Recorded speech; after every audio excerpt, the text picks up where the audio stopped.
देव्यै च तस्यै जनकात्मजायै नमोऽस्तु रुद्रेन्द्रयमानिलेभ्यो नमोऽस्तु चन्द्रार्कमरुर्गणेभ्यः उल्लङ्घ्य सिन्धोत्सलिलं सलीलं यशोकवर्णिं जनकात्मजाया आदाय तेनैव ददाहलङ्कां नमामि तं प्राञ्जलिराञ्जनेयम् नारायणं नमस्कृत्य नरं चैव नरोत्तमं देवीं सरस्वतीं व्यासं ततो जयमुदीरयेत्। या देवी सर्वभूतेषु मातृरूपेण संस्थिता नमस्तस्यै नमस्तस्यै नमस्तस्यै नमो नमः। वीणाधरे विपुलमङ्गलदानशीले भक्तार्तिनाशनविरञ्चि हरीशवन्दे कीर्ते प्रदेखिलमनोरथदे महारे विद्याप्रदायिनि सरस्वती नौमि नित्यम्। कृष्णाय वासुदेवाय हरे परमात्मने प्रणतक्लेशनाशाय गोविंदाय नमो नमः। बोलो श्री वृंदावन बिहारी लाल की जयकारा सबको उच्च स्वर से बोलना है। बोलो भागवत भगवान की बांके बिहारी लाल की सत्य सनातन धर्म की जय हो। अधर्म का नाश हो। प्राणियों में सद्भावना हो। विश्व का कल्याण हो। गौ माता की जय हो। गौ हत्या बंद हो। भारत अखंड हो। जगत गुरु श्री शंकराचार्य भगवान की जय। वेद व्यास भगवान की जय। धर्म सम्राट श्री स्वामी करपात्री जी महाराज की जय। पूरी पीठाधीश्वर भगवान की जय। श्रीमद् भागवत महापुराण की जय। समस्त ग्राम देवताओं की जय। हर हर महादेव। श्री राम जय राम जय जय राम। श्री राम जय राम जय जय राम। श्री राम जय राम जय जय राम। श्री राम जय राम जय जय राम। श्री राम जय राम जय जय राम। श्री राम जय राम जय जय राम। श्री राम जय राम जय जय राम। श्री राम जय राम जय जय राम। जय सिया राम जय जय हनुमान। जय सिया राम जय जय हनुमान। जय सिया राम जय जय हनुमान। जय सिया राम जय जय हनुमान। मंगल मूर्ति मारुति नंदन। मंगल मूर्ति मारुति नंदन। सकल मंगल मूल निकंदन। सकल मंगल मूल निकंदन। जय सिया राम जय जय हनुमान। जय सिया राम जय जय हनुमान। बोलो वृंदावन बिहारी लाल की जय। समुपस्थित विद्वद वृंद, विप्र वृंद, धर्मानुरागी, भगवत कथा प्रेमी आत्मी बंधुओं, श्रद्धामयी, वात्सल्यमयी, ममतामयी, भक्ति स्वरूपा माताओं एवं बहनों, श्रीमद् भागवत कथा ज्ञान सत्र के आयोजक, प्रिय पांडे परिवार के समस्त सदस्य एवं प्रतिनिधिगण, बाहर से आए हुए समस्त अतिथिवृंद, ग्रामवासी, क्षेत्रवासी, नगरवासी, श्रद्धालु भक्तजन, परम पुण्य प्रदायक वैशाख मास में परम कल्याणप्रद मोक्ष प्रदायिनी श्रीमद् भागवत कथा ज्ञान सत्र में आप सब लोग जीवन को मंगलमय बनाने का शत प्रयास कर रहे हैं। तो भागवत कथा के माध्यम से आप सबके जीवन में दिव्यता का प्रवेश हो रहा है। आइए भी व्यासपीठ में आइए। आप संस्कृत के विद्वानों के लिए व्यासपीठ बनाए जी है। आचार्य प्रवर डॉक्टर तोनिधि जी है, वैष्णव जी बहुत बड़े संस्कृत यहाँ सबको ज्ञान शिक्षा उपदेश देते हैं।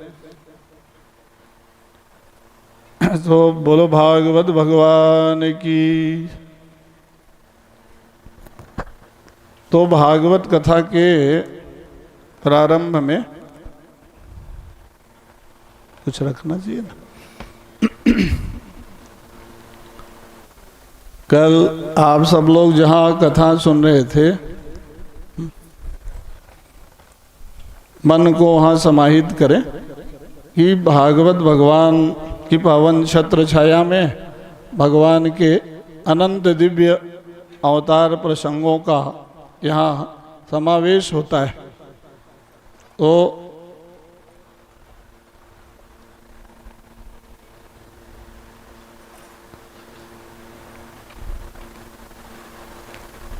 यहाँ जो भागवत कथा का आयोजन हो रहा है, उस दिव्य समायोजन में आज बहुत प्रसन्नता पूर्वक चिरंजीव प्रिय बच्चों का बड़ा ही उपनयन संस्कार आज संपन्न हुआ। व्रतबंध समारोह जिसे हम कहते हैं, तो ये बहुत बड़ा पुण्य का कार्य है। भागवत कथा ऐसे भी महान यज्ञ है। उस यज्ञ में भी आज उपनयन संस्कार संपन्न हुआ और आप सब लोग सम्मिलित होकर उन बच्चों को आशीर्वाद प्रदान किए। तो बच्चों को ये बात याद रहेगा सदैव कि भाई जब हमारे घर में भागवत हुआ तो वहाँ हम लोगों को यज्ञोपवीत धारण करने का सौभाग्य प्राप्त हुआ। तो ठीक है, वो बच्चे कहाँ हैं अभी? पंडित जी मेरे पास वहाँ बुला कर रखना बोला था ना। दीक्षा, शिक्षा और भिक्षा, 3 काम यज्ञ संस्कार में होता है। तो आप लोग उनको भिक्षा प्रदान कर दिए मतलब आशीर्वाद दे दिए है। शिक्षा व्यासपीठ से प्राप्त होता है कि यज्ञोपवीत धारण क्यों करना चाहिए। उपनयन संस्कार होने के बाद जो यज्ञोपवीत धारण नहीं करते उनको बहुत बड़ा दोष लगेगा, जान ले रहो। तो बच्चों को अभी से बहुत अच्छा प्रयास किए पद्मा नोनी ने कि भाई छोटेपन में ही बच्चों को उपनयन संस्कार करा दो ताकि ये लोग जनेऊ यज्ञोपवीत धारण करेंगे और ब्रह्म गायत्री की साधना उपासना करेंगे।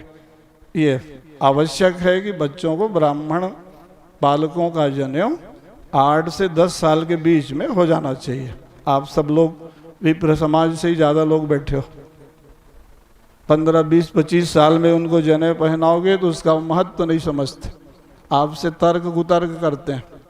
इसको पहनने से क्या फ़ायदा होता है बोले आजकल के बच्चे हर चीज़ में फ़ायदा पूछते हैं, लाभ क्या है बोले। अरे तो उनको आध्यात्मिक, आदि दैविक, आदि भौतिक तीनों प्रकार के लाभ बताना पड़ेगा। तभी उनको कहाँ है तैयार करके यहाँ बैठा दो, उनको शिक्षा देना पड़ेगा कि यज्ञोपवीत का महत्व क्या है, उससे आपको लाभ क्या होगा, और गायत्री मंत्र की महिमा क्या है, और गायत्री जप क्यों करना चाहिए। शिखा और सूत्र का महत्व बहुत बृहद रूप से बताने की आवश्यकता है। आप बड़े बुजुर्ग बड़े लोग भी बैठे हो, शिखा सूत्र सब त्याग रहे हैं, ध्यान दो आप लोग। जिनका जनेऊ हो भी गया वो भी नहीं पहनते, वो तो और ज़्यादा बड़े दोषी हो गए। यज्ञोपवीत ब्रह्म सूत्र है, वो सामान्य चीज़ नहीं है। संस्कृत के विद्वान लोग बैठे हैं, वहाँ कोई सामान्य सूत्र नहीं है, वो तो ब्रह्म सूत्र है। ब्रह्म गायत्री से ओतप्रोत जिसने यज्ञोपवीत धारण कर लिया उसके पास कोई अरिष्ट अमंगल नहीं आ सकता है। पवित्रता से कोई रोज गायत्री जप के देख ले, तो इसलिए वो बहुत बड़ी शक्ति है। फिर आज बताएंगे, आज के कथा में तो वामन जी कथा आने वाली है ना, भगवान का ही आज जनेऊ संस्कार हुआ, ये सामान्य विषय थोड़ी। तो वामन भगवान भी आए तो उनका भी यज्ञोपवीत कराया ना, कश्यप अदिति ने बाल्यकाल में ही करा दिया। तो इसलिए ये सुकृत पुण्यशाली सब पितर देवता, दादा दादी पिता बड़े पिताजी, ये सब लोगों ने भागवत के माध्यम से इनका उपनयन संस्कार भी करा दिया है नहीं, तो बहुत अच्छी बात। फिर अंत में अब फिर और बहुत संबोधन होगा। मैं तो समय ज़्यादा हो रहा है करके जल्दी पहुंच गया, मेरे को लगता है कि ज़्यादा कथा होना चाहिए। बोले कथा में जहाँ कटौती हुआ, कम समय हुआ तो मामला बिगड़ गया। तो इसलिए जो है ना, तो भागवत कथा जो है अनंत है। आप जो है क्या नाम से डॉक्टर तो ऐसे वैष्णव जी भैया बैठे हैं ना, ये भागवत में ही डिलीट किए हैं, जानते हो। ये पीएचडी प्राप्त व्यक्ति हैं, रामायण भागवत पुराण दिग्दर्शन पर इन्होंने शोध किया, और उसमें पूज्य भगवान शंकराचार्य जी ने आशीर्वाद दिया। तो ऐसे सब विद्वान लोग भागवत सुनने के लिए यहाँ आ रहे हैं आपके भागवत कथा में। हमारे भैया थे रामानुज पांडे जी, माननीय संत पवन दीवान जी के यहाँ ये 20 साल तक संस्कृत पढ़ाए, वहाँ अध्यापक बन के। ब्रह्मचर्य आश्रम राजिम है धमतरी में, हम सब लोग एक साथ पढ़ते थे विद्यालय में। तो पूज्य ब्रह्मचारी जी ने हजारों विद्यार्थियों को आशीर्वाद दे दिया। छत्तीसगढ़ में जानते हो, अभी मैं धमतरी से आया तो वहाँ बता के आया हूँ भैया जी कि 75वां साल है गायत्री संस्कृत विद्यालय का, वहाँ अमृत महोत्सव मनाना है। मैं बोला 75 साल में कितने हजारों विद्यार्थी पढ़ के निकल गए। बड़े भैया मानस केसरी आचार्य प्रमोद शास्त्री जी महाराज सब वो गायत्री संस्कृत पाठशाला में पढ़े। तो ना अमृत महोत्सव मनाया जाएगा धमतरी में, आप सब लोग बुलाया जाएगा, बहुत बड़ा आयोजन होगा। तो हजारों विद्यार्थी जो पढ़ के निकले वो सब वहाँ उत्सव में सम्मिलित होंगे, है ना। तो बोलो भागवत भगवान की जय। ये देखो हम बटुक लोग बुलाए, आपके पास पहुँच गए, दर्शन दे दिए। वामन भगवान भी ऐसे ही बटुक बन के आए थे ना, तम बटुम वामनम दृष्टवा। तो इनको आप लोग तो शिक्षा भिक्षा दिए हो, हमको भी देना पड़ेगा, तब तो काम बनेगा इनका जो है। तो बहुत बढ़िया, चोटी बांध दो इनके, सीखा बांधो।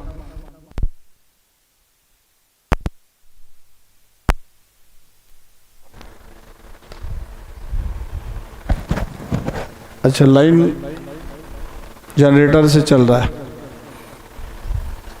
तो जो चोटी रखे हैं और जो शिखा नहीं बांधते वो उनका काम अधूरा हो गया, जान ले लो। हाँ, पूजा पाठ यज्ञ सत्कर्म में फल उनको मिलता है जिसका शिखा बंधा रहता है, याद रखो। चोटी रख ली, आप खुला अपना घूमते रहते हो तो काम कैसे बनेगा? नहीं, अब ज़्यादा प्रवचन इसी पे हो जाएगा, फिर मेरा कथा रुक जाएगा। ये माताओं ने अपना जूड़ा बांध के रखा है कि नहीं? आपके सामने उदाहरण दे देता हूँ। ये माताओं के लिए भी संदेश। पहले विवाह के बाद माताएं बाल नहीं कटाती थी, याद रखना पड़ेगा आप लोगों को भी। फैशन बढ़ गया, आधुनिकता बढ़ रही समाज। माताओं ने अपने धर्म को बचाया। आप बाल के जूड़ा रखते थे, बांध के रख दिए, माने आपके पास बहुत बड़ी शक्ति है, आप भी थोड़ा उधर जाने लग गए पाश्चात्य की ओर, तो मामला बिगड़ गया। या जुड़ा बांध के रखना, इसका तात्पर्य है। तो एक मिनट, इसको बंद करो, माइक को यहाँ से बटन बंद कर दो।